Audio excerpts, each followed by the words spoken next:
Moda mucaabechotina macaftu lama keessatti zariin odaajoo fa'aa argin guddatti markaatollee osoo jiru ምናምን macaftu lama keessatti guddatti waan ta'e naagaleen guddatti garuu ijoollee baay'ee Oromoo ta'uu isaanii beeku malee waan Oromoo wannoo jechaan jirani hin barre beektaan immoo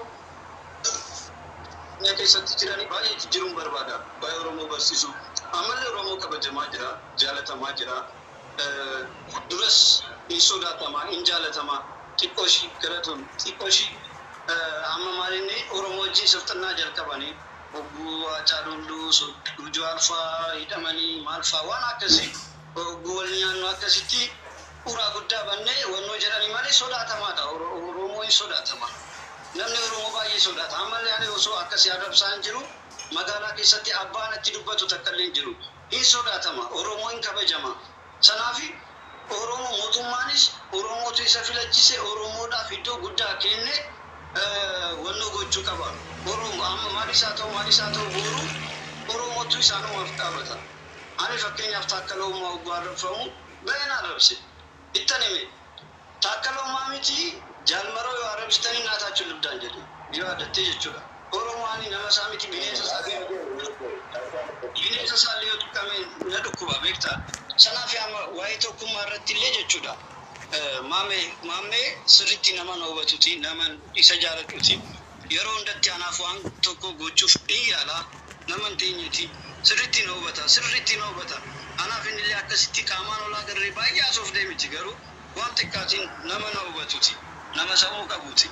Nama maala yaada amma tokkummaa keenyaatu dursaa qeerroo kun akkasii kun qeerroo akkasii manaamin jedhame hidhamurraa kun abaa'uudhaa kun shaneedhaa kun manaamin jedhamurraa walgahii amma yeroo baay'ee warra xiqqaaqqinaa anestanyaa jedhanii warra ganda safara keessa jiranii warra Finfinnee keessas maalis walgahiin ta'a miti mootummaanis kantibaanis maaliinis akkuma kanaati qeerroo faana yoo walgahii ta'anii qeerroo kan garaasaa isaaniif itti hima. Warra gubbaa jiranii waan beekan hin jiru. Poolisii safara keessatti waan barbaade jedhee dhimma biraas yoo qabaate ati shaneedha jedhee waan biraatti gochuu danda'a. Garuu maalinni sirriitti marii guddaa yoo godhame qeerroo faana qeerroo kan barateeti sammuu qaba. Baadiyyaa isaa jiraatu maal isaa jiraatu oddoo jirtu miti kan murteessu sammuu kee akkuma ati sammuu kee bisheessi. Waan deeggaraa jedhee hin deeggara. Bilchiginnaa yoo nan deeggara jedhee garuu walii galii godhanii walgahii irratti yaanni dargaggoota Oromoo maalidha? Qeerroo koo ati hundumtuu qeerroo baay'ee jira. Kan baratee, kan biyya alaa jiru, kan maali jiru hedduutu jira. Kan waan uumee manaa karaa teekinooloojiitiin karaa maaliitiin waan isaaniif galee ijoollee hedduu jiru. Isaan wajjin walgahii gootee ijoollee filattee maal jettee deebii waan deebifamu gaaffii uummata gaaffii qeerrooti. Gaaffii uummata faana walgahii godhame jechuun amma kaabinee hundumtuu walgahii gochuu danda'a. Kaabineen kaabineedha. Isaan uummatu wal argu. Isaan uummatu waa'ee isaanii beeku. Warra kaabinee keessa jiran immoo uummata gidduu hin jirani beektaa. Nuti immoo uummata gidduu keessatti waan jiraannuuf rakkoo uummata hin beekna.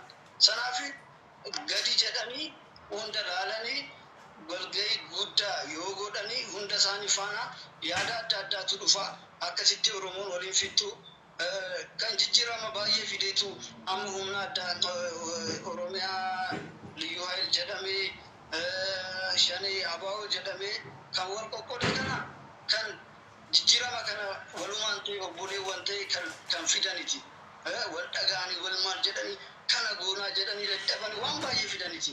Isaan kana amma walitti qoqqoodee walaajjeessu maal jechuun Oromoo miliyoona 60 kan jettu akkasitti osoo du'aa jiruti. Meeqatu du'e? Ani ijoollee kan beeku meeqatu du'e lamaan isaanii keessatti? Lamaan isaanii keessatti hunda keenya nama hin beekna. Maaliif kan nu faana jiranii tu achi deeme. Amma warra achi jiranis hin beekna gujannu amma isaan beektaa warri jedhus jiraachuu danda'a. Akkamitti hin beeku? Kan walumaan turre ijoollee sabboontootaatu achi deeme miti. Ijoollee kan baratanii kan maal jedhani maaliif? Namni kan achi deemu waa miidhameeti, waa dhabeeti, uummata isaati, maal isaati, hojjete kan hojiin arganne maal jedhee abdii guddaa godhee Oromoo akkas ta'e jedhee kan inni eegee hogguu dhabu achi deeme maal inni bakka gaaffii keenya amma isaan sidaamni dhaaban nuti asitti gadda amma isaan faana haasa'ee ture fi mana isaanii galee tana namoota hedduu ture hullaachilli makkulnan jedhu nuti hundumaa wal qixxeedha ምናምን jedhu ani maalan jedhe nu yoo qixxee taane akkuma ishee sidaamin liig dhaabdanii nutis kanaa caalu gondaritti dhaabuu qabnaan jedhe sana qixxee ta'uu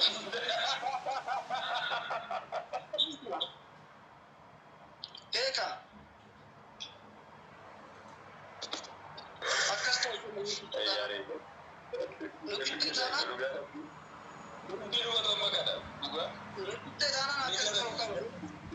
biyya isaanii deemtee ati afaan Oromoo barsiista afaan Oromootiin dubbatta hin dubbattu nutis biyya keenya irratti afaan keenya dubbachuu qabna ammaani ijoollee akka godhanii jechuudha afaan keenya dirqama baruu qabu waa'ee keenya dirqama baruu qabu kan tuffii dhufu yoo sin beeku baataniitu nuti waan isaan beeknuu fi waan isaan nu barsiisanii isayyuu karaa sobaa nu barsiisanii isa barree maal jennee karaa isaaniitiin deemne Kenya sabarani Kenya mo soban qabu seenaa dhugaadha wanta dhugaadha sana barane ammaani ijoollee irratti xiyyeeffadhe waan iddoo akka baranii godha warri magaalaa immoo jechuudha Oromiffa afaan Oromoo akka baranii dirqama akka baranii sirba tokko hojjechaan jira akka addunyaati kaleessaan fixee xiqqoo shaaftee arralee kan taa'u kan ani caatii qaama'u wanta biraa mudii koo fiduu hin jiru akka dura deemee ani karaa kootiin artiin kan hojjedhu kan maal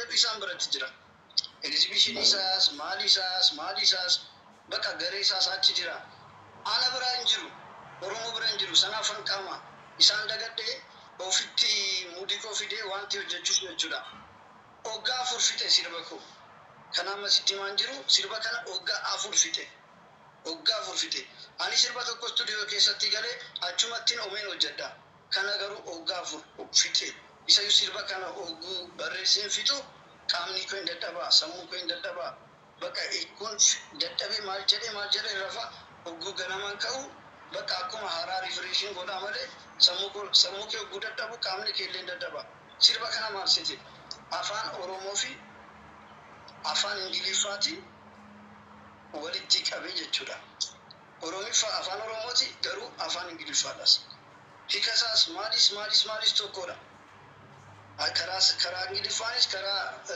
afaan Oromootiinis yaada tokko qaba garuu afaan lachuun hojjetame Ingiliffaadha kan dhageessus Oromiffaadha sirba isaa guutuu karaa lamaanuu hiika qaba እና waan amma bineensa faanaanii hojjedhee kilippii maali godheen beeku hojii baay'ees kan qabe gadhiiseen beeku maaliif YouTube irratti galtee yoo argite waa'ee bineensa faana waa'ee maal jiru faana international language no anybody hundumtuu laalee hubachuu danda'a nama hundumtuu laalee hubachuu danda'a waa'ee bineensaa waa'ee creativity waa'ee manaamani akkuma nuti YouTube irratti ilaallu view guddaa kan qabani waan akkasii fakkeenyaaf ati waa'ee bineensaa wannoo view baay'ee qaba jechuun amma waraabessa fi jaawwee yoo walitti argee namni banee ilaala maaliin kun akkamitti walitti wannoo jedhani manaan jedhee ilaala